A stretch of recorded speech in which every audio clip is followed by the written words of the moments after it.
Hola entusiastas de la geopolítica, hoy les voy a traer un nuevo video.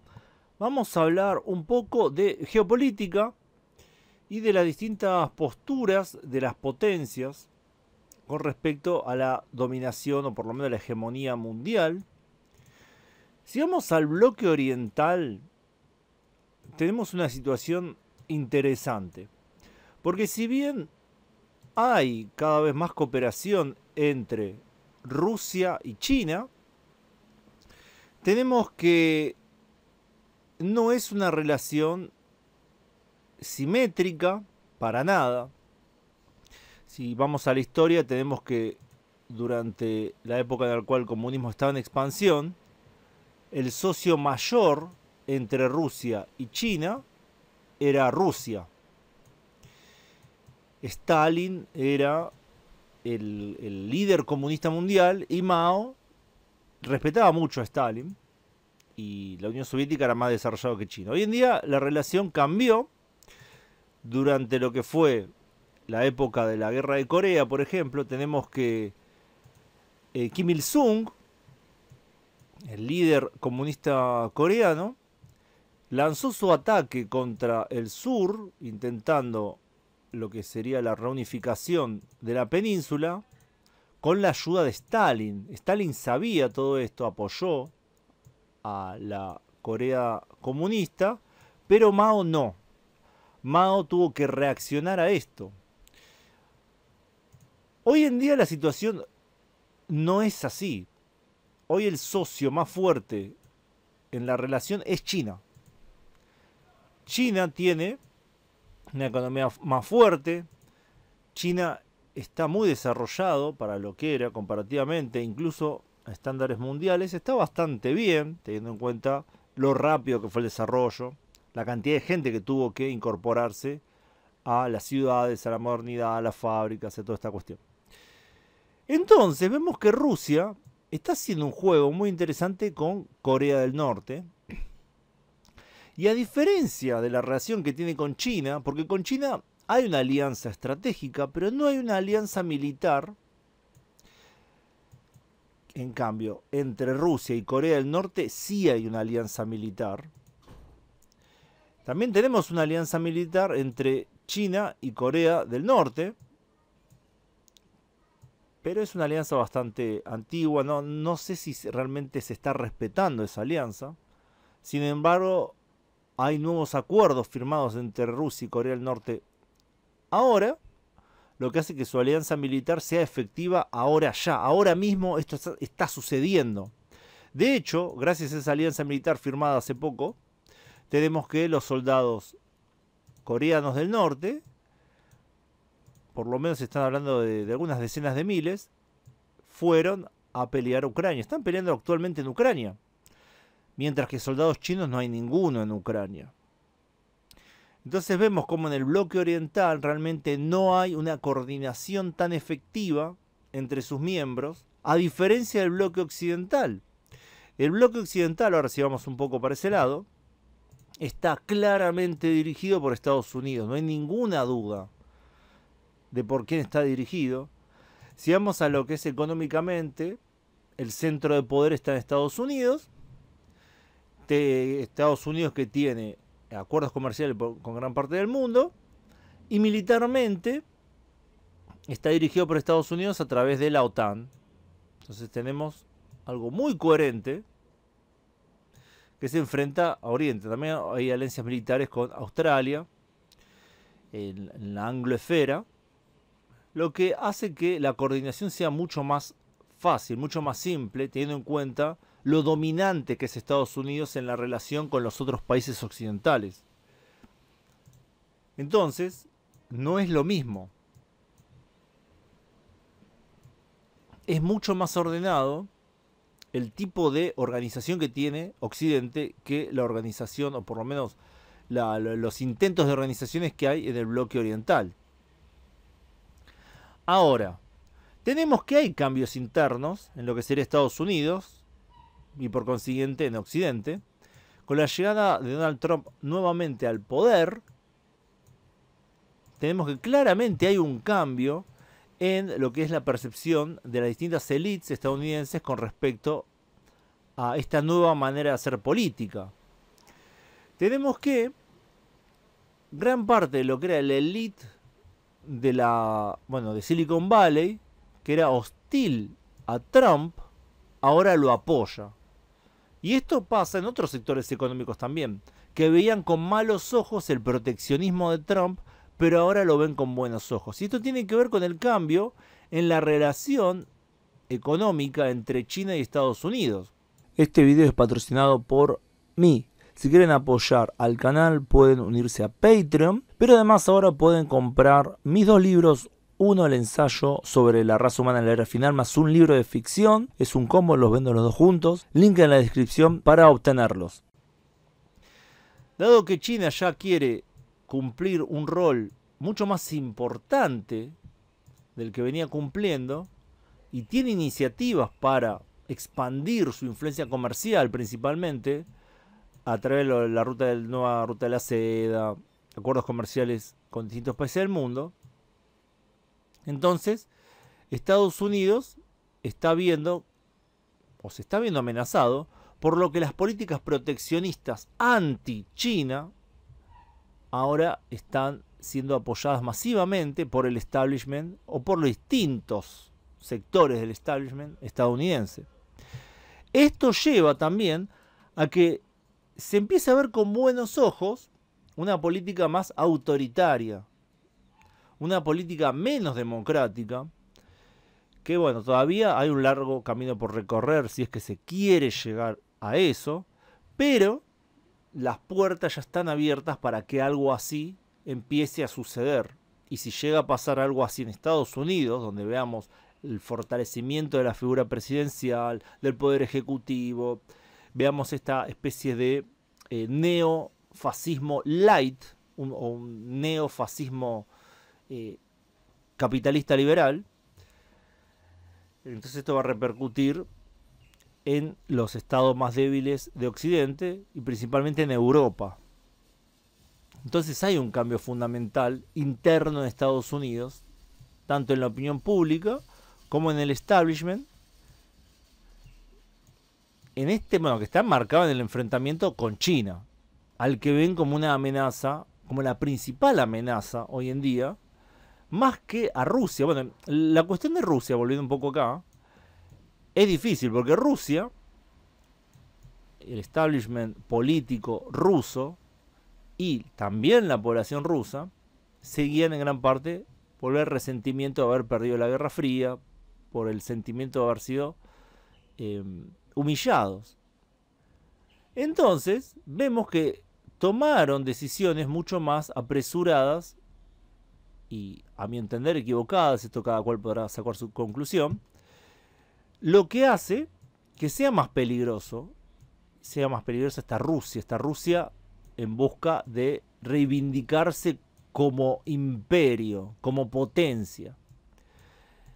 Y este sentimiento repercute más en países como Corea del Norte que en países como China, y que en China específicamente, porque China estaba jugando el largo juego de ir ganando socios comerciales, influencia comercial y posicionarse como la primera potencia económica del mundo. Ese parece ser el objetivo principal, y esta actitud beligerante, agresiva de Rusia en realidad no lo está ayudando. De hecho, hay intelectuales internos en China, intelectuales chinos, pero estoy hablando que viven en la China continental, que ya dijeron abiertamente que les parece que está mal esta alianza de China con Rusia.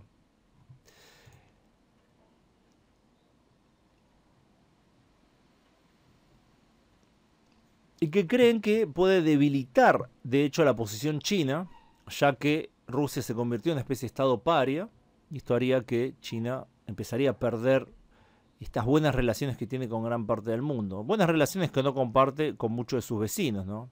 Hay que decirlo, tiene conflictos territoriales o conflictos políticos con Vietnam, con Filipinas, con la India.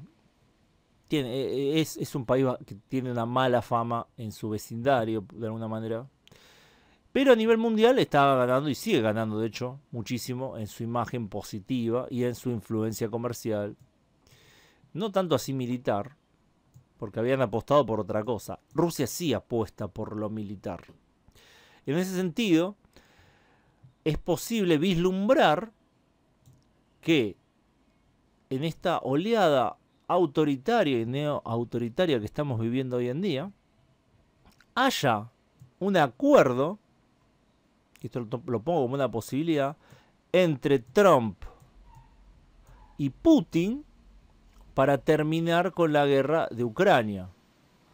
Y esto se daría obligando a que Ucrania ceda terreno, ceda territorio, tal vez darle alguna garantía para proteger el territorio que le quede. De esta forma se terminaría el conflicto, intentar reintegrar a Rusia al sistema mundial, en gran parte, o lo que se pueda. ¿Para qué? Para sacarlo un poco de la alianza con China y ponerlo del lado de Estados Unidos. Y Rusia hoy en día, esto ya sé que a mucha gente le va a parecer que no va a pasar, pero recordemos que Rusia siempre fue un buen aliado de Estados Unidos, excepto cuando se enfrentaron. Pero nunca entraron en guerra directa Rusia y Estados Unidos, ni la Unión Soviética y Estados Unidos, ni el Imperio Ruso y Estados Unidos. Y siempre llegaron a acuerdos, en los cuales se dividían esferas de influencia, cuestiones así. Y es muy probable que esté pasando algo así, o que pueda pasar algo así con la administración de Trump. Los principales perjudicados de esto serían los europeos, ya que yo creo que ya que acá tendríamos, por un lado, Ucrania quedaría sin mucho de su territorio, debilitado totalmente, económica, demográfica, militarmente.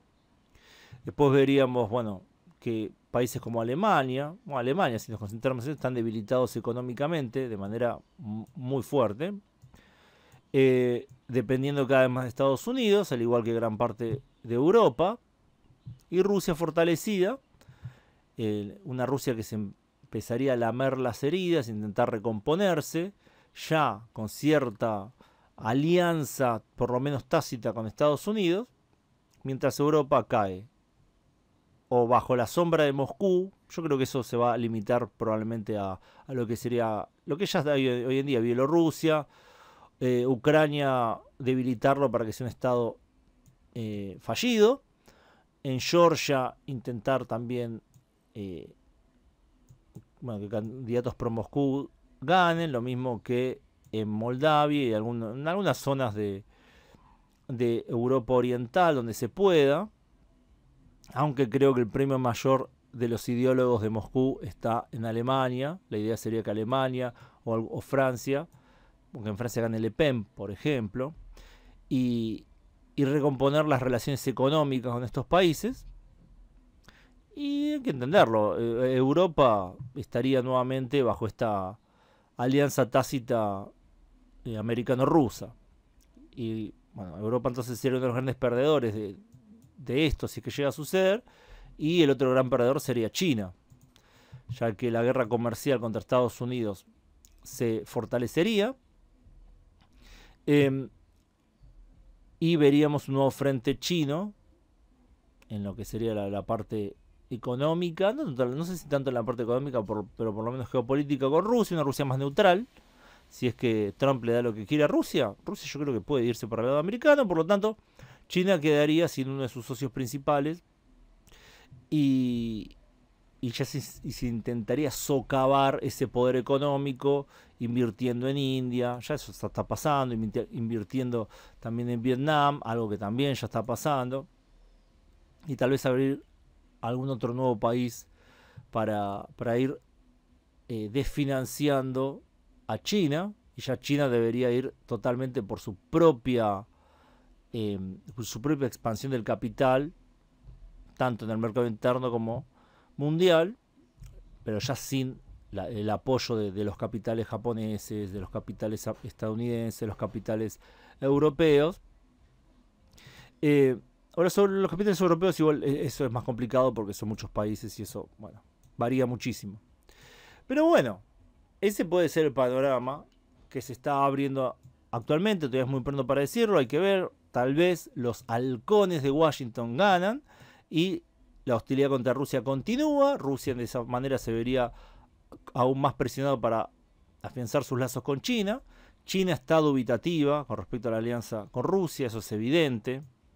China tenía su propia estrategia que no era una estrategia guerrerista, era una estrategia comercial que está siendo realmente perjudicada por la política agresiva de Putin. Así que Putin, bueno, los rusos están percibiendo esto, por lo que afianzan sus alianzas militares con países que realmente estén dispuestos a ir a la guerra, como por ejemplo Corea del Norte. China no está dispuesto a hacerlo, Corea del Norte sí.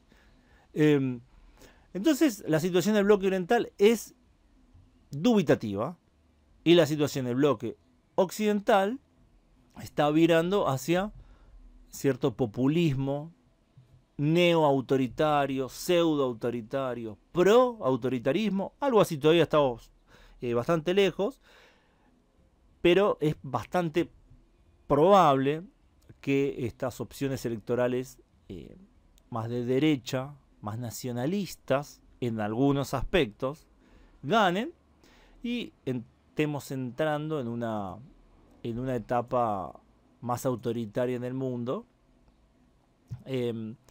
donde haya menos migración, tanto a Estados Unidos como a Europa, haya menos migración, un poco más autoritario, y donde un mundo realmente, por lo menos cercano a lo multipolar, pero cada uno de estos polos sería bastante autoritario, o sería extremadamente autoritario o un poco autoritario. Y bueno, es un mundo que hay gente que le parece muy bueno, hay gente que no le parece para nada bueno. Yo creo que hay que salir un poco de la ilusión de que hay una lucha existencial entre Rusia y Occidente o entre China y Occidente, porque para nada. De hecho, siguen comerciando muy bien China y Estados Unidos hasta el día de hoy. En ese sentido, uno podría también decir que es una lucha entre distintos CEOs, más que una lucha por los valores o por que parece que no pasa mucho por ahí. Todavía eso sigue existiendo. Obviamente no hay que ser totalmente cínico ni solo ver las condiciones materiales y la economía. Pero creo que en este caso es bastante obvio que sacando a Rusia, que Rusia sí me parece una especie de decepción por su historia reciente, todos los demás están viendo más que nada sus intereses económicos. Bueno, y eso a veces trae conflictos, pero se puede llegar a una repartición del mundo, y creo que está bastante abierta la puerta a eso, una repartición del mundo, definir ciertas esferas comerciales, definir ciertos parámetros, y ya está. Creo que es lo más probable, creo que eso es lo más probable. Después hay otras posibilidades que no quiero tocarlas en este video, voy a ir tocándolas en otros videos. Pero bueno, ese sería el panorama general. China reconsiderando su alianza con Rusia, Rusia afianzando su alianza con Corea del Norte, Occidente afianzando bueno, su estado bajo el dominio estadounidense, y Estados Unidos yendo un poquito más hacia este modelo más autoritario, muy lentamente. Ese es el panorama actual, me parece interesante y me pareció bueno compartirlo con ustedes. No sé las opiniones, por favor pongan en los comentarios, los voy a leer. Gracias a todos por su tiempo y gracias especiales a quienes colaboran con el canal en Patreon. Pueden acceder a contenido exclusivo además de aparecer en los agradecimientos de los vídeos de este canal y mi otro canal Ultra Argentina. Nos vemos pronto, saludos.